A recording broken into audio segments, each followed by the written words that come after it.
Então sejam todos muito bem-vindos a mais um vídeo do canal. Nesse vídeo eu vou falar sobre o capítulo número 6 dessa obra aqui, Thomas Sowell, a biografia. Esse capítulo número 6 ele tem por nome, As Visões de Sowell. Ele começa falando sobre o seu filho, John, que tinha um problema de fala. O menino foi falar somente um pouco antes do seu aniversário de 4 anos de idade. Até o aniversário de 4 anos de idade, o garoto não falava uma só palavra. Porém, quando era levado a alguns especialistas, era percebido que o menino ele conseguia compreender e executar quando alguma coisa lhe era pedido. Porém, ele não conseguia falar. O menino foi tentado muitas coisas para que o menino falasse, porém o menino veio falar automaticamente, sozinho, sem a ajuda de ninguém, um pouco antes de seu aniversário de 4 anos de idade. Thomas Sowell, a partir disso, ele começou a perceber que existia um grupo de outros garotos que se desenvolvia da mesma maneira, que tinha uma dificuldade na fala e demorava muito a falar. Ele percebeu que esses garotos eram muito bons em especialidades como matemática, desenho, engenharia e coisas do gênero. A partir disso, ele escreveu um artigo em 1993. Depois que ele escreveu o seu artigo em 1993, muitos outros pais se identificaram com o caso de Thomas Sowell e mandaram muitas cartas para ele, pedindo que ele escrevesse um livro sobre o assunto. No que ele resolveu que faria, sim, falaria sobre isso em um livro. O livro foi concluído em 1999, mas para isso, Thomas Sowell recorreu a um especialista chamado Steven Pinker, da Universidade de Harvard. Ele era especialista em psicologia do desenvolvimento.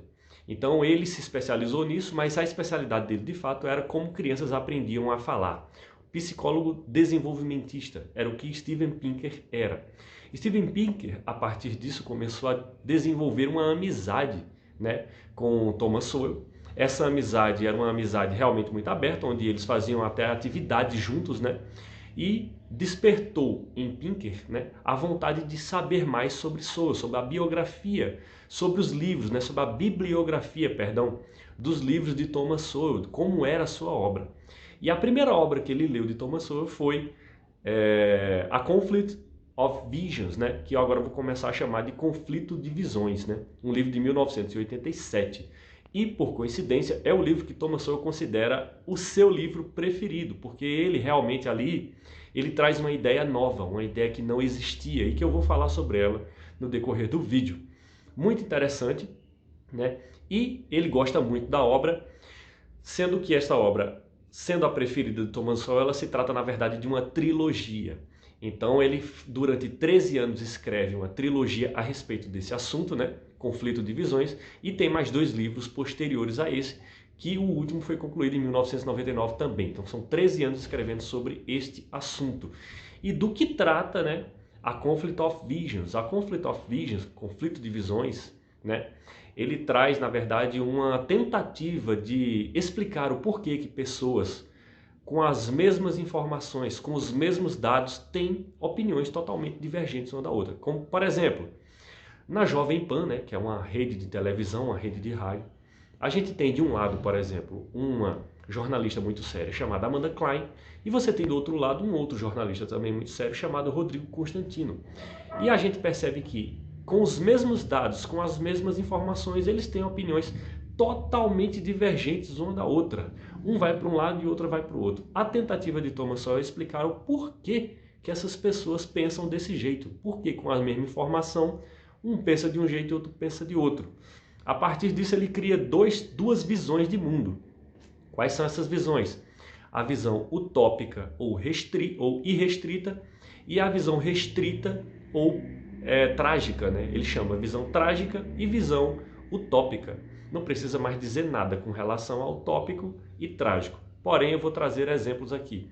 No livro, ele traz 2 personagens para exemplificar a visão trágica e 2 personagens para explicar a visão utópica.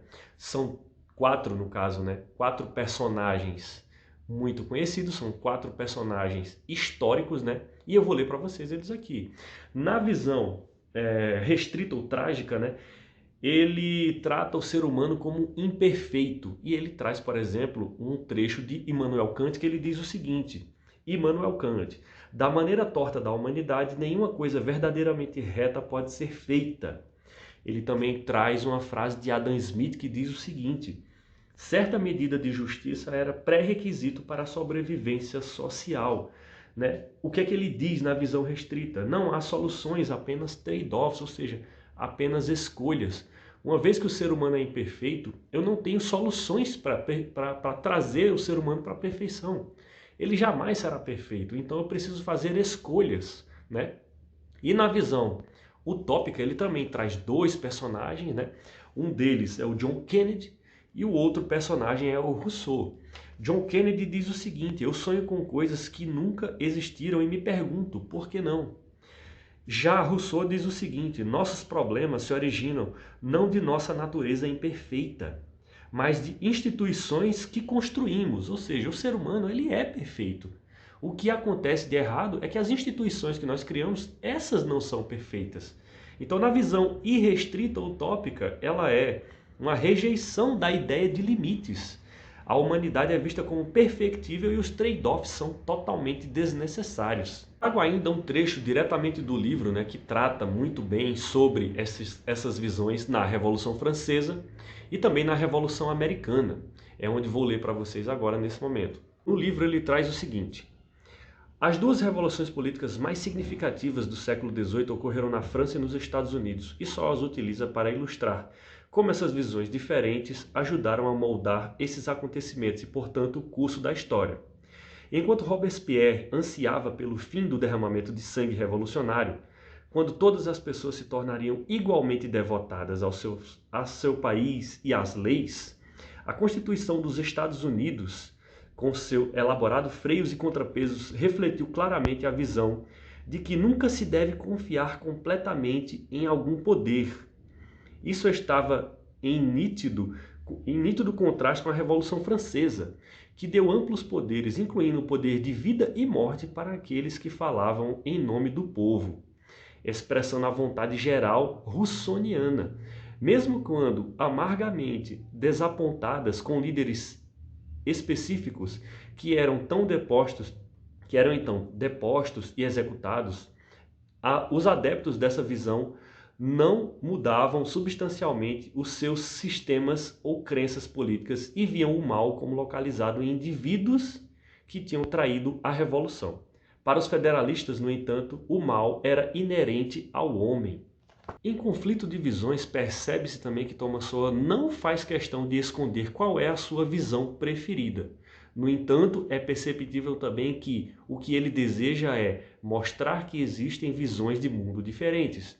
E essas visões são a restrita e a visão irrestrita, sem, no entanto, tentar convencer ninguém. As duas obras seguintes, elas focam mais no mérito e na consequência dessas duas visões. No campo econômico também existem aqueles que possuem a visão trágica e a visão utópica, né? Ou seja, aqueles que acreditam em trade-offs e aqueles que não acreditam em trade-offs. Acontece que a primeira lei da economia é a escassez, ou seja, não há nada suficiente para todo mundo. Exemplo, não existe feijão para todas as bilhões de pessoas que existem nesse mundo. As outras pessoas que não vão ter acesso a feijão, elas precisam, por exemplo, de uma alternativa a isso. No que resta, claro que no campo econômico, a visão restrita, ela vence a visão irrestrita. Acontece que na política, a primeira regra da política é ignorar a primeira regra da economia. E isso temos, né, exemplos aos milhões. E com isso eu vou acabar, né, eu vou terminar, vou encerrar por aqui esse capítulo número 6. É um capítulo riquíssimo, essas duas visões são realmente reveladoras, eu não pensava nisso. Eu não sabia que existia, né, dois tipos de visões e elas realmente se encaixam, né, perfeitamente no dia a dia nosso, né? No entanto, eu não posso fazer um vídeo tão longo assim. Então vou ficar por aqui. Se vocês gostaram desse vídeo, deem um like, compartilhem, se inscrevam no canal e badalem o sino para vocês receberem notificações sempre que eu levantar um novo vídeo. Nos encontramos no capítulo número 7. Um grande abraço.